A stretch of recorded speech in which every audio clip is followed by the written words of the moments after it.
at Hofstra. With that, we bring on Syracuse senior defenseman, senior long stick midi, Nick Caccamo. Nick, congrats on the ACC championship last weekend and getting the home game this weekend. Take us through the last week or so. This must have been a bit of a whirlwind for you guys in winning the ACC and now getting ready for the playoffs here. Yeah, 100%. Like you said, I mean, it's awesome. I love bringing home the ACC trophy to Syracuse. But, our focus is on the next game. It was beaten today and on to beaten tomorrow. And then, just focused on the Harvards all week. Yeah, and that has been your mantra, your guys' mantra here for the last few months. Like, take me back to last Friday when you're getting ready for Notre Dame, and were you guys looking at all like, hey, we better not lose this game because you never know how the playoffs are going to go, or were you able to put that out of your mind as you got ready to play Notre Dame last week? Yeah, I think you got to take that aside, and you just, you can only control what you can control, and on Friday, the only thing we were able to control was beating Notre Dame, and I think we all agreed as a group to kind of just focus on that, and whatever else happened. We would deal with it as it came, but thankfully the odds worked in our favor when we won those games that we needed to win. But it's been our mindset the whole year. You take care of business for what's right in front of you, and then you move on to what's next. And I think we did a good job of that with both games. The Friday game and then also the championship. Quick turnaround. No one was all fat and happy on the win on Friday. I think we were just, ready to move on to the next game. And I think we're in the same spot right now where, it was positive outcome this weekend, but at the same time, that doesn't mean anything. So on to the next. What I found interesting about the last weekend, too, is you beat Notre Dame and you guys played really well. And, that was kind of a pretty cohesive performance. Then you turn around in 2 days, right, on Sunday. That's a really quick turnaround, going from Friday night to Sunday at noon to play that game against Duke. And, man, that was a grinder. What did it tell you guys that you were able to win, very different styles of games in that short time period? It was awesome. It was something I think we were looking for. And for it to happen in a 2-day stretch was awesome. But, that first game against Notre Dame, a little bit more high scoring. Second game, a little bit more of a rock fight, as we put it. But it was nice to be able to win both games. One game was more an offensive game. The other was more of a defensive, stalemate. And I think for us, right now to win those two games was perfect timing to just kind of show that we could win either type of game. But however it ends up this weekend, whether it's a shot on every first 10 seconds of the possession or if it's, just long grinded out possessions, it doesn't matter. Like I've been saying, we're just treating it one play at a time, one possession at a time, and, one day at a time here. We got Nick Caccamo with us here, getting you ready for Cuse and Harvard coming up on Sunday, a rematch from a game back in February in the Dome. One of your new teammates this year, Nick, is Michael Grace, who came over from RIT, where obviously they had great success. He won a couple of national championships at that level and has really played great all season long for you guys. From what I've heard, he got you all together last week. It was like, man, we got to get back to having fun. How much did that message resonate with you all? Yeah, I mean, he's a great guy to have in the locker room. Obviously, everybody loves him as a person, but he brings that championship pedigree from his past experience at RIT. He's kind of seen the month of May, both on the winning side and also the losing side. So he kind of has both of those experiences, and he's been great in terms of just giving us fifth-year leadership, especially during times like these where season's wrapping up and we're getting into the playoffs and whatnot. So he's been phenomenal.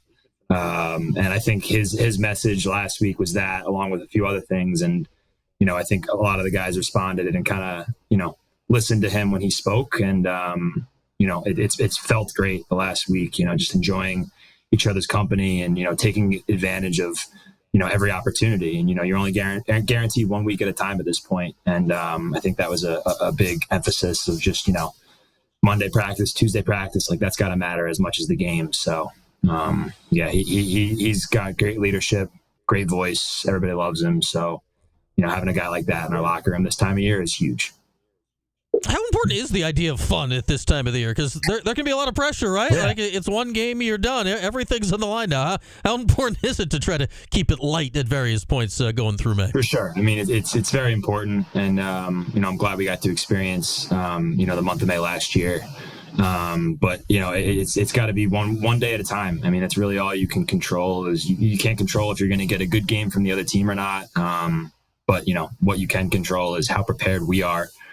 And I think a lot of the guys are really taking that seriously and, just making sure whatever they throw at us, we're going to be ready for it.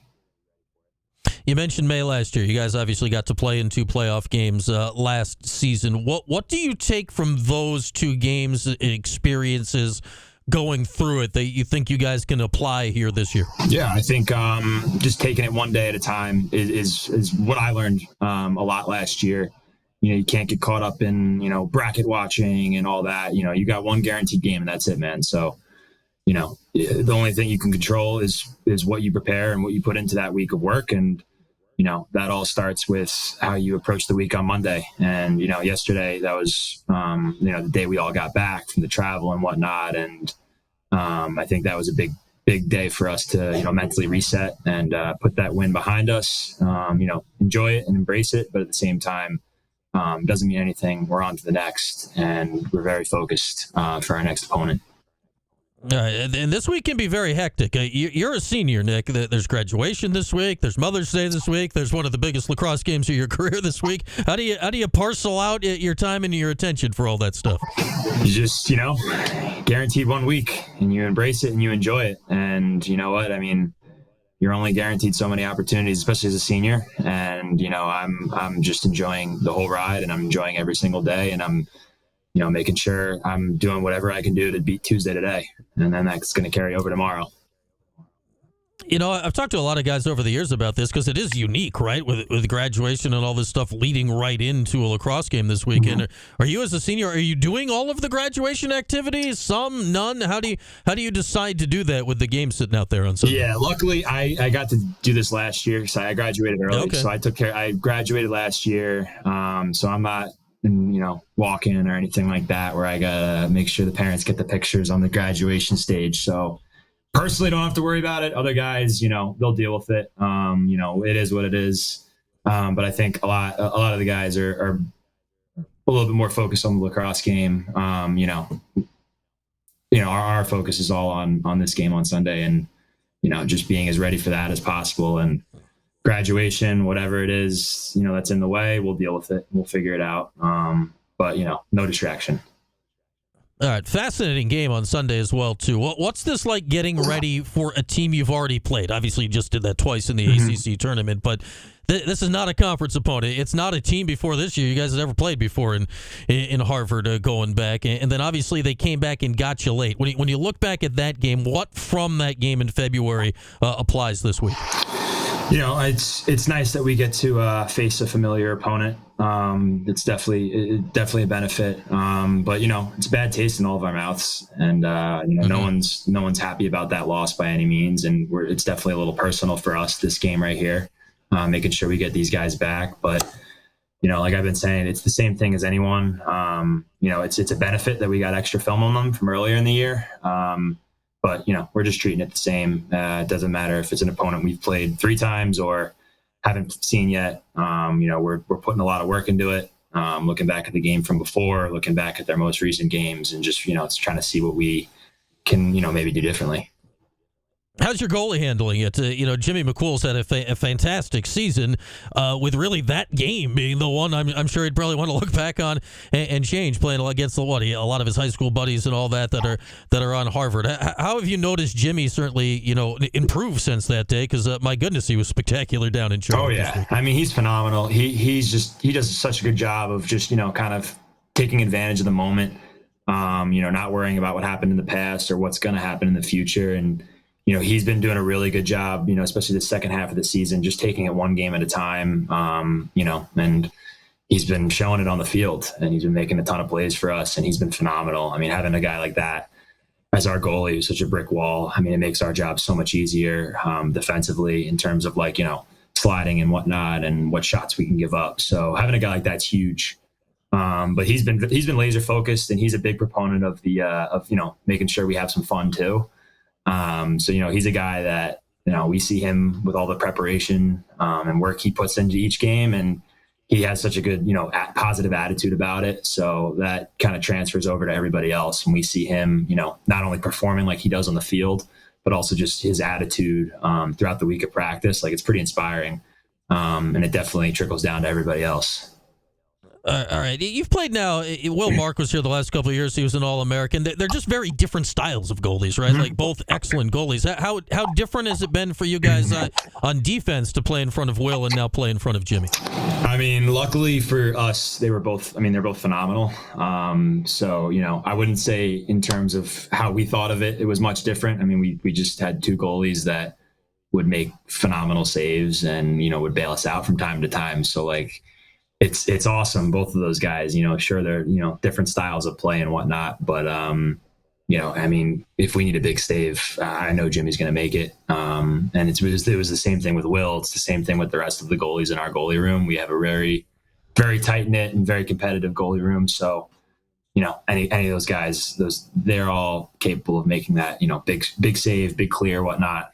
But yeah, I mean, we've been fortunate for sure to have, a guy like Will, now a guy like Jimmy, step in and do what they've been doing. Yeah, two pretty good guys to have going back to back. Behind you here as we wrap up with Nick Caccamo. Important final question for you, Nick. How often does your last name get just absolutely butchered by other people when you're meeting them for the first time? What are the weirdest pronunciations you're getting at Caccamo? It's enough not to take it personal, that's for sure. It's been since I was younger, but you laugh at it. I've heard some weird ones. I've heard some ones that make sense that I'm like, all right, I get that. And then I've heard a few that I don't know what they were going for, but I appreciate the effort. But all right, well, always points for effort. You gotta like points for effort. All right, Nick, really appreciate the time today. Best of luck on Sunday. Hopefully we're watching you guys for the next few weeks upcoming, and good luck out there on Sunday. Thanks for hopping on. Appreciate you, Brian. Thank you. All right, there he is, Nick Caccamo. Looking forward to it, man. Sunday, 5 o'clock. It's not 7:30 on Sunday. I know it's been 7:30 for years. Cornell's playing 7:30 on Sunday down in Ithaca this year. Syracuse, Harvard, 5 o'clock Sunday, Dome. TK99, Tim and Kyle, ESPNU TV. Tickets available, of course, Cuse.com.